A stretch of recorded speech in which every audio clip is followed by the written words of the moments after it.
buenos días. Muchas gracias, Pedro, y gracias a todos los compañeros por estar aquí en esta reunión. Yo tengo que hablar, como acaba de decir el doctor Pedro Barreno, en mi condición de miembro de la Real Academia de Ciencias Morales y Políticas, y por eso quisiera analizar algunos de los problemas que está planteando esta nueva epidemia a esas disciplinas. Y para ello lo primero que necesito es recordar por qué esta academia se llama de Ciencias Morales. No es porque se dedique a la ética, sino que también, sino porque el término moral en latín, el sustantivo mos moris, significa hábito, costumbre, modo de vida. Y por tanto tiene que ver no solo con la ética, sino con todo ese amplísimo número de disciplinas que constituyen las llamadas ciencias humanas: la historia, la antropología, la sociología, la propia política, etc.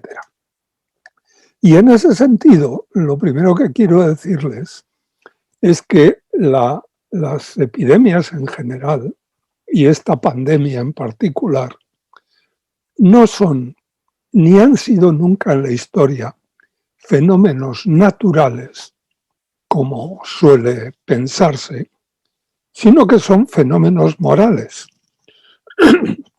Dicho de otra manera, las epidemias no son fenómenos que se den necesariamente en la naturaleza y por tanto que tengamos que sufrir de un modo pasivo, sino que en buena medida son producto de la manipulación por parte del ser humano del medio ambiente y por tanto de los cambios que introduce la cultura humana en el medio natural. Por tanto, la primera tesis que querría defender es que las epidemias no son fenómenos naturales, sino fenómenos morales, en este sentido preciso de la expresión. Claro, ¿qué es una epidemia? Bueno, para que se produzca una epidemia, en primer lugar, el término epidemia viene del griego, como es bien sabido. Demos en griego significa población y epi es un prefijo que significa a través de, es lo que pasa a través de las poblaciones, ¿no? Una enfermedad que pasa rápidamente a través de grandes cantidades de personas. Claro, esto necesita unas ciertas condiciones, de tal manera que para que se dé una epidemia, pues se necesitan varios requisitos. Uno de ellos, el primero, es el germen. Tiene que haber un germen que es el que vaya a producir la epidemia. El segundo elemento fundamental, perdonen ustedes, el segundo elemento fundamental es lo que en epidemiología se conoce con el nombre de reservorio. Es decir, tiene que haber una especie animal en la cual ese germen se pueda reproducir ampliamente. Para ello, una cosa que es necesaria es que esa especie no sufra la enfermedad o no muera a consecuencia de la infección por el germen.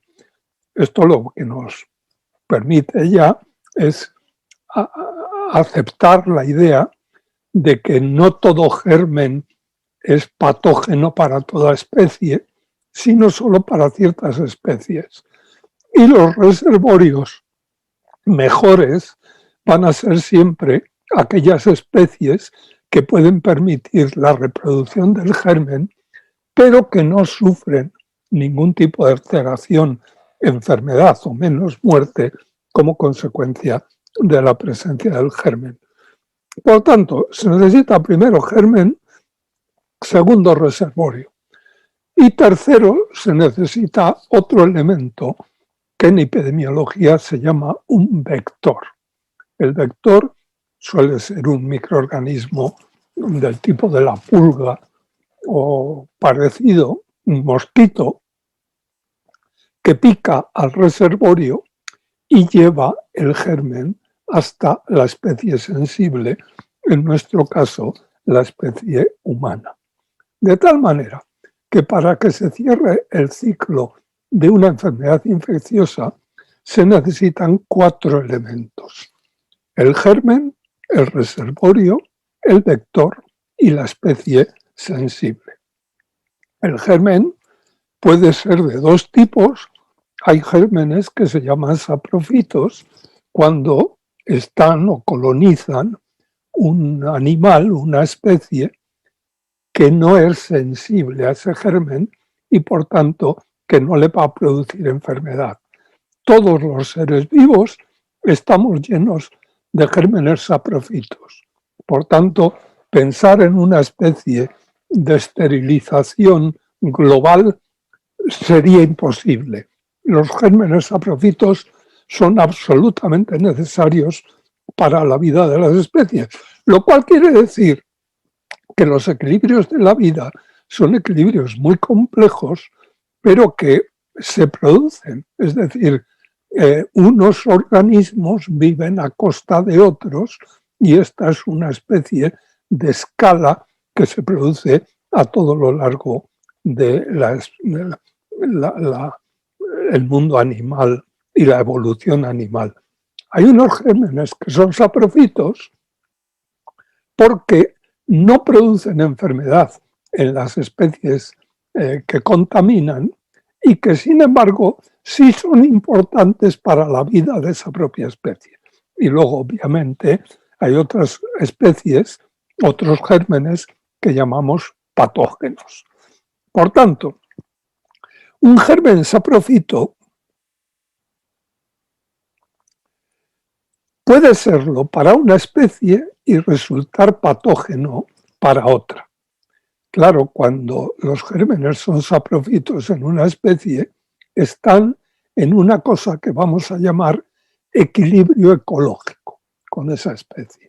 Por ejemplo, ahora está muy de moda en medicina hablar de la llamada microbiota intestinal, de los miles y miles de gérmenes saprofitos que parasitan el intestino de la especie humana y que son absolutamente necesarios para la propia vida de la especie humana, ¿no? Por tanto, hay muchos gérmenes que no solamente no nos hacen mal, sino que nos hacen bien y sin los cuales no podríamos vivir. Estamos en equilibrio ecológico con ellos. ¿Qué pasa con los gérmenes patógenos? Pues que los gérmenes patógenos no conseguimos ese equilibrio con ellos. Y entonces se produce otro fenómeno, que es el fenómeno de la lucha por la existencia, que como ustedes saben muy bien describió Darwin, de tal manera que hay una lucha de varias especies por su propia supervivencia, de unos a costa de otros, o de unas especies a costa de otros. Naturalmente, un germen saprofito puede convertirse en patógeno y romper, si se rompe el medio, es decir, hay un medio en el cual es saprofito, si desde fuera rompemos ese medio, esa ruptura puede hacer que el germen se convierta en patógeno para esa nueva especie que ha invadido el espacio ecológico de una especie anterior. Esto es fundamental entenderlo, porque sin esto no se entiende lo que es una enfermedad infecciosa y menos lo que es una epidemia. En la historia, los seres humanos, ¿qué nos ha pasado a los seres humanos? Bueno, pues desde tiempos bíblicos, los seres humanos nos hemos considerado los reyes de la creación y, por tanto, con la capacidad de invadir cualquier medio, porque todo tenía que estar al servicio nuestro. Esto ha pasado siempre. La peste más clásica o la epidemia más clásica Yo he sido profesor de Historia de la Medicina y esto lo he explicado durante muchísimos años a los alumnos de medicina, ¿no? La epidemia más clásica fue la epidemia de peste bubónica, hasta tal punto que en el idioma castellano y en casi todas las lenguas, pestilencia es el nombre vulgar para epidemia, lo que se llama en el lenguaje técnico epidemia, es una peste, porque la peste clásica o la epidemia clásica era la peste bubónica. Y la peste bubónica tenía características en cierto modo similares a las que tiene esta nueva pandemia que estamos sufriendo hoy. Por ejemplo, venía del Oriente, concretamente de China, como ha venido esta. Y la historia de las epidemias de peste pues está bastante bien hecha y se ha comprobado que el agente causal, que es una pastorela, la Pastorela pestis, tenía como reservorio unos mamíferos que vivían en el Asia Central, en el desierto del Asia Central, en un equilibrio ecológico perfecto que tenían allí. Vivía en unos mamíferos, en unos roedores que se llaman las marmotas, que existían en gran cantidad en Asia, pero que no existían en Europa. Las marmotas que luego hemos tenido en Europa ha sido siempre por importación desde Asia. Las marmotas tenían la Pastorela pestis y por tanto eran reservorios, era donde se reproducía y por tanto si invadíamos su medio, podía el vector cerrar el ciclo biológico y contagiar a los seres humanos con la peste. Pero además tenían otra característica, y es que tenían una piel que empezó a ser muy apreciada en Occidente. De tal manera que por la ruta de la seda comenzó el comercio de piel de marmota. Venía por la ruta de la seda, por tierra, y venía también a través de los barcos que desde el oriente llegaban pues a Venecia y llegaban a las costas de Europa. Y siempre esa fue la vía de transmisión de las epidemias de peste bubónica a Europa. En Europa el reservorio no era la marmota, el reservorio era la rata. Y, en fin, hay varios tipos de rata, la rata negra y la rata gris. En cualquier caso, era luego la pulga la que cerraba el ciclo biológico y desde la rata contagiaba al ser humano. Yo creo que este es un buen ejemplo de cómo las epidemias no son fenómenos naturales, aunque la cultura popular así lo considere, sino que son fenómenos humanos, históricos, culturales, que hemos producido los seres humanos y que hemos producido al romper equilibrios ecológicos existentes en la naturaleza por esa especie de, presunción que siempre hemos tenido los seres humanos de que estábamos por encima de toda la naturaleza, que tenía que estar a nuestro servicio y que podíamos hacer con ella lo que quisiéramos. Voy a dejar las epidemias clásicas de peste bubónica e ir a un filósofo alemán de finales del siglo XVIII, probablemente el filósofo más importante en orden a la ética en el mundo moderno, que fue Manuel Kant. Manuel Kant escribió 3 libros de ética.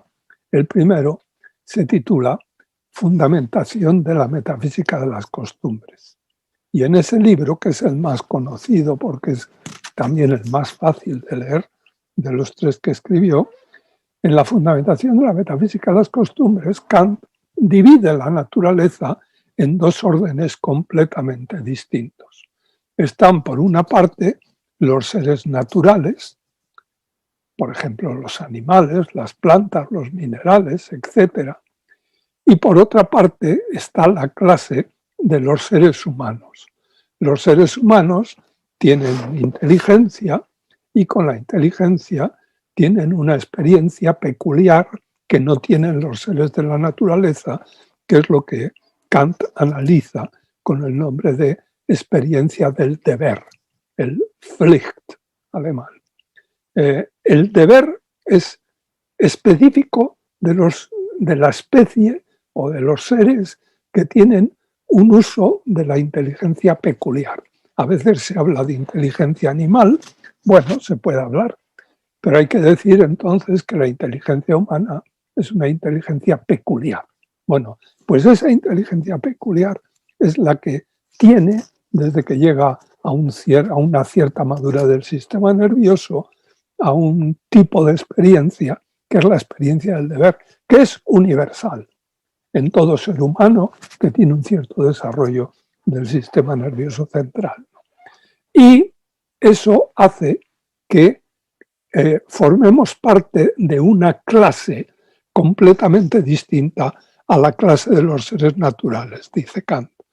Los seres que pertenecemos a esta clase no somos naturales, sino que somos morales.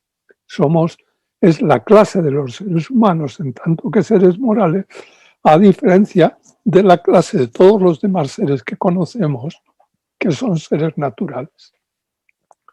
La clase de los seres humanos tiene una característica, y es que son, dice Kant, fines en sí mismos. Tienen la condición de fin. Por eso tienen dignidad, dice, y merecen respeto. En tanto que la clase de los seres naturales, dice Kant, que no son fines en sí mismos, sino que son medios. Y no tienen dignidad, sino que tienen precio.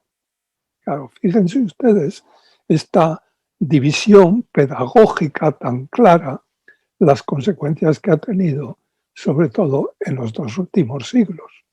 Si todos los seres de la naturaleza tienen precio, tendrán más o menos precio, y habrá muchas cosas que sean despreciables, que tengan poco precio. Y en cualquier caso, son medios al servicio de la clase de los seres humanos. Son algo así como el patio de atrás con el que podemos hacer lo que nos venga bien o lo que consideremos oportuno. Por tanto, no hay ningún tipo de cortapisa para la invasión por parte del ser humano respecto de la naturaleza, poniéndola a su servicio y haciendo lo que considere oportuno con ella. Esta idea de Kant ha tenido un éxito en la cultura occidental del siglo XIX y XX total, de tal manera que nos ha convencido a todos, ¿no? Hubo un médico alemán de la segunda mitad del siglo XIX, llamado Ernst Haeckel, que en 1869, en un libro realmente muy gordo, y además en la nota de una página, por tanto, tampoco fue el tema central del libro, ¿no?, acuñó una expresión. Y esta expresión, que se la inventó él, porque en el griego clásico no existía, fue ecología. Oikia en griego significa casa, logos es razón, y ecología es el estudio del medio, de la casa, de las casas en las que vivimos los seres humanos, si se quiere, de la naturaleza. Y la idea de Haeckel es que eso que decía Kant de que el ser humano es fin en sí mismo, pero la naturaleza es mero medio, no puede ser verdad, porque el ser humano no es ser humano más que en un medio. Por tanto, si él es fin en sí mismo, de algún modo tiene que serlo también el medio, porque sin medio el ser humano no es fin en sí mismo. Por tanto, no puede abstraerse el ser humano del medio. Forman una unidad y hay que estudiarlos como una unidad.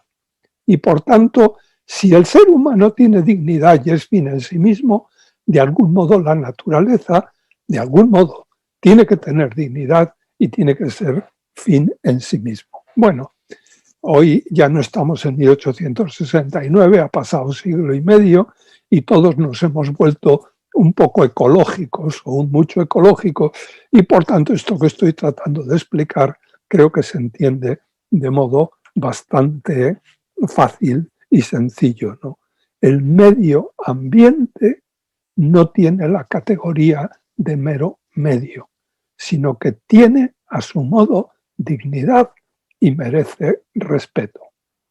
Este es un principio que yo creo que hoy la ecología lo acepta sin discusión, la filosofía lo ha desarrollado enormemente, pero que no creo que haya calado a los niveles populares y de cultura popular que es necesario que llegue. Me van a permitir que los últimos minutos los dedique a analizar desde este panorama la epidemia que tenemos hoy, que es la epidemia de la COVID-19. La COVID-19 es una epidemia, es una enfermedad epidémica debida a la ruptura de un equilibrio ecológico.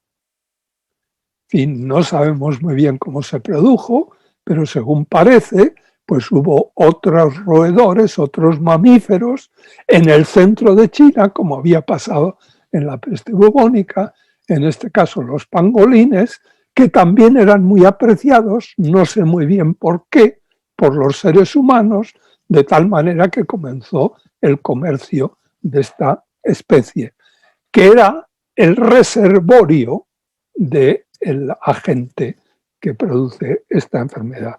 Es decir, esta epidemia se ha debido a lo que se deben todas las epidemias, que es a la ruptura de un equilibrio ecológico. Rupturas se tienen que producir, pero con mucho cuidado. Y esta especie de invasión de medios ecológicos que con una mentalidad imperialista realiza el ser humano, pues hay que tener mucho cuidado porque puede tener consecuencias como las que está teniendo.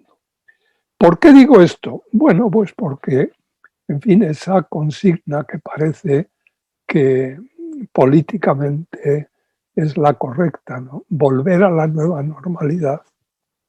Yo creo que desde el punto de vista de la ética es un craso error.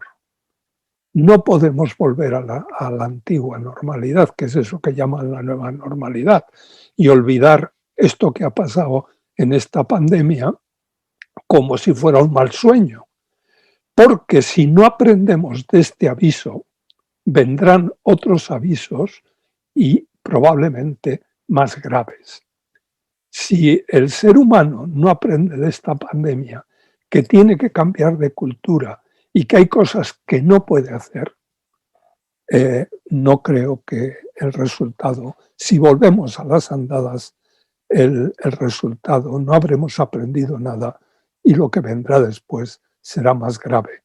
El objetivo no puede ser seguir depredando la naturaleza y poniéndola a nuestro servicio de un modo, en cierto modo, irracional.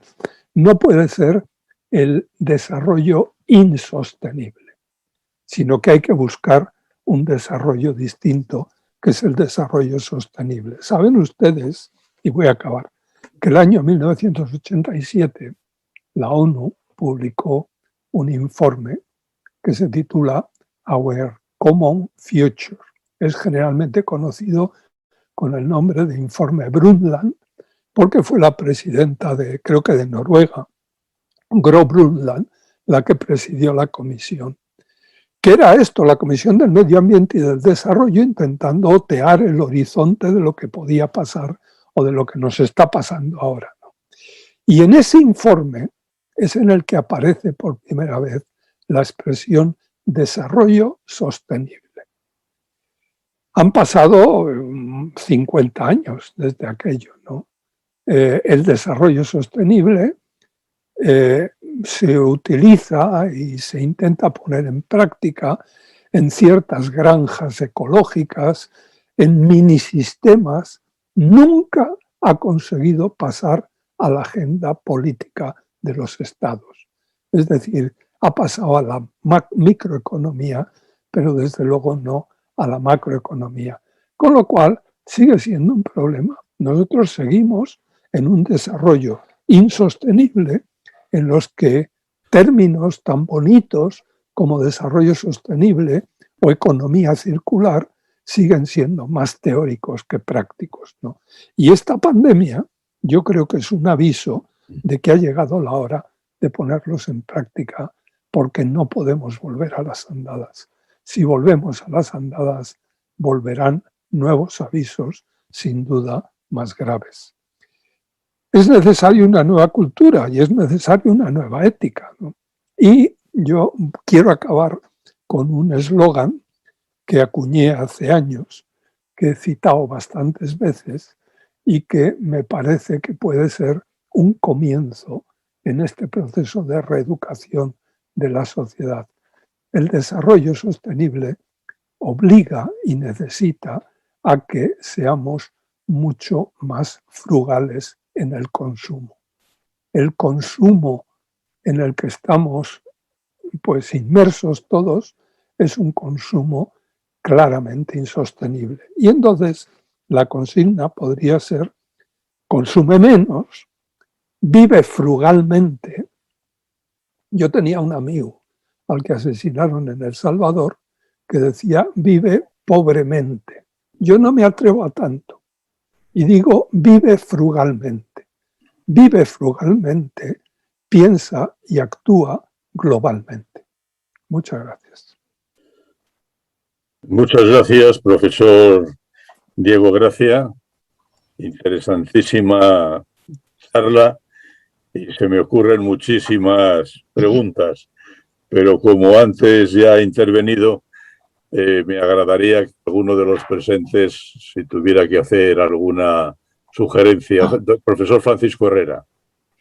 Sí, muchas gracias. Gracias por la brillante conferencia, profesor Gracia. Yo le tengo una pregunta o conocer su opinión. Hace un par de años hubo un informe sobre la concentración en las grandes ciudades en España. En el 2018 el 80% de la población vivía en ciudades, según el Banco Mundial. La previsión que tiene Naciones Unidas es que el 88% de españoles vivirán en ciudades en el 2050. Y además la previsión es que en el 2035, que estamos hablando a 15 años, casi un tercio de la población española, el 28%, vivirá repartido entre Madrid y Barcelona, con sus coronas metropolitanas, y sería de un 33%, justamente el tercio, si computan también Valencia, Sevilla y Zaragoza. Es decir, un tercio de la población española está en 5 ciudades y su área metropolitana, y tenemos cada vez una concentración mayor en ciudades. Esto va acompañado de un desarrollo insostenible, obviamente. En esa nueva cultura y nueva ética que necesitamos, ¿ve usted posible ese equilibrio con esta concentración en las ciudades y el desarrollo que estamos teniendo? Muchas gracias. Claro, los problemas se amontonan en racimo, es decir, son muchos y muy complicados, entre otras cosas, el crecimiento de la población humana. La FAO, que es, como saben ustedes, es la Organización de las Naciones Unidas para la Agricultura, que tiene su sede en Ginebra, hace unos informes muy interesantes sobre varios temas que tienen que ver con el desarrollo sostenible y concretamente con el tema que usted ha planteado de la población y la... 3 minutos, 3 minutos. Ok. Y ha acuñado unos términos que me parecen muy útiles. Por ejemplo, el de óptimo de población, y la idea es que hay zonas de la Tierra que tienen una población superior al óptimo. Y por tanto, no solamente es que hay que distribuir la población de otra manera, es que un problema ético es controlar la población. Es que desde finales del siglo XVIII el crecimiento de la población no es aritmético, es geométrico. Y los crecimientos geométricos es bien sabido que no se pueden mantener durante mucho tiempo porque faltan recursos, falta espacio, faltan los elementos fundamentales para la propia vida, ¿no? Entonces, los problemas que se plantean son muchos. Uno de ellos es el problema de la población y otro, por supuesto, es el problema de la distribución de la población en la Tierra. Hay zonas que están muy por encima de la población que pueden soportar. Y hay otras, bueno, que no es el caso, ¿no? Pero el equilibrio tiene que producirse. En caso contrario, pues será terrible, ¿no? La población históricamente siempre la ha controlado la propia naturaleza. Cuando una parte de la población, cuando un territorio tiene más población de la que puede soportar, lo que ha habido clásicamente es lo que se conoce en historia con el nombre de crisis de subsistencia. Las crisis de subsistencia, hasta finales del siglo XVIII, eran las llamadas crisis de hambre, es decir, cuando venían mal, la cosecha pues no era buena durante varios años, se producía una crisis enorme de la población. Las epidemias también diezmaban la población y entonces siempre ha habido una regulación de la población en buena medida por la ausencia o la insuficiencia de recursos alimentarios, ¿no? Y si no tenemos cuidado, las crisis de subsistencia seguirán. Claro, hoy parece que ya no se dan, pero es porque tenemos una perspectiva primermundista. Visto a nivel global, las crisis de subsistencia se siguen dando.